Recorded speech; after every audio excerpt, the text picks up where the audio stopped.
Štai vyksta liūto karčio malimai. Čia normalus liūto kartis, o čia va ką tik užmautas, o įgaruoja. Va toks va mautas jis eis į kapsulės. Liūto kartis jums greitins elektrą galvoj.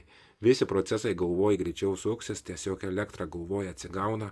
Mintinis procesas, pozityvumas, energija, depresijos mažinimas. Ir vaikam, ir seniem tinka visiems. Liūto kartis, žinokit, jis naudingas ir sveikas smegenim.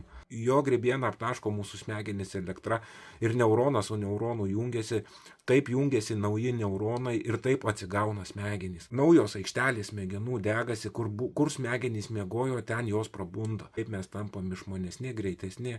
Lyg senas kompiuteris atsinaujina programas. Taip mūsų procesai visi galvoj pagreitėja. Taip, kad vartokit liūto kartį, tinka ir seniem, ir jauniem, ir vaikam. Pas vaikus labai blogai elektra vaikšto smegenyse nuo blogos mitybos, nuo benzolinių junginių. Mums ne tik vidiniai organai teršias, bet eina ir neurologinių ligų sutrikimai. Žiūrėkit, ką į burną dedat, o šitas spręs neurologinės ligas, gydo smegenis. Taip, kad žmonės, kas norės tikro liūto kartuko paragauti, yra.